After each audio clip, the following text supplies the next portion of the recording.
Hoje nós vamos falar sobre as demandas de vitaminas e suplementação na assistência pré-natal da gestante. Primeiro, vamos falar um pouquinho da suplementação, começando pelo ferro. O ferro ele é necessário devido ao aumento do consumo pela unidade fetoplacentária. E essa gestante ela pode cursar com anemia ferropriva se não fizer, desde o início da gestação até o final do aleitamento, essa suplementação com sulfato ferroso de 150 a 300 mg de sulfato ferroso ou ferro elementar de 30 a 60 mg dia. Outra vitamina bastante importante é o ácido fólico, a vitamina B9, que contribui para o fechamento do tubo neural que acontece na 6ª semana de gestação. É fundamental na formação do bebê e para isso vamos recomendar que a gestante comece a utilizá-lo 3 meses antes mesmo de engravidar, até o final da gestação. Se ela não estiver fazendo uso 3 meses antes, tudo bem, assim que descobrir a gravidez já pode começar a utilização do ácido fólico. Nas populações de baixo risco, recomenda-se que essa gestante faça um uso de 400 microgramas dia. Já se a gestante possuir algum fator de risco como obesidade, uso de anticonvulsivantes, insulinoterapia ou história prévia de algum defeito do tubo neural, recomenda-se a dose de 4 mg por dia.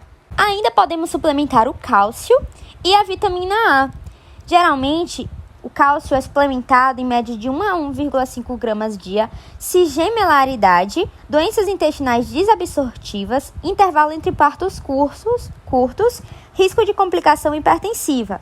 A vitamina A, com concentrações de vitamina acima de 5.000 unidades, devem ser evitadas, pois doses acima de 10.000 unidades são teratogênicas. Com relação às vacinas, vamos entender quais o Ministério da Saúde, por meio do Programa Nacional de Imunizações, oferta.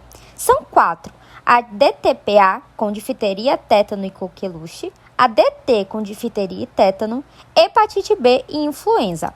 Algumas estão contraindicadas, como sarampo, cachumba, rubéola, poliomielite, varicela e a febre amarela. No esquema da vacinação da DT e DTPA, vamos ter o seguinte: se a paciente ela tem um esquema completo de DT e ou recebeu DTPA na gestação anterior, ela vai ter uma dose de DTPA na 20ª semana de gestação como dose de reforço. Paciente que nunca foi vacinada contra difteria, tétano ou coqueluche, ela vai fazer 2 doses de DT com intervalo entre elas de 60 dias e uma dose de DTPA após a 20ª semana de gestação, observando que a DTPA é sempre após a 20ª semana.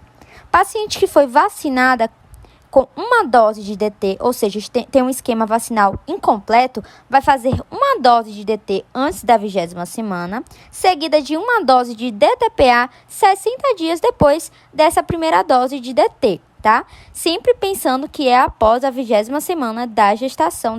Com relação à vacinação da hepatite B, a gestante nunca vacinada vai receber a primeira dose ainda na primeira consulta do pré-natal, a segunda dose 30 dias após a primeira dose e a terceira dose 180 dias após a primeira dose. Ou ela pode fazer na primeira consulta do pré-natal, no segundo mês de consultas e no 6º mês. Gestante que tem um esquema vacinal incompleto, ela vai complementar apenas com as doses que faltam. No caso da influenza, a gente tem que lembrar que existem campanhas anuais com o objetivo de diminuir o risco para os vírus respiratórios. Então, recomenda-se que essa gestante vacine-se nas campanhas de vacinação. Apesar de querermos evitar a vacinação contra a febre amarela, a gente pode avaliar o risco-benefício em áreas endêmicas. E a vacina da raiva pode ser dada se exposição ao vírus. A vacina tríplice viral é feita no puerpério, então não pode ser feita durante a gestação.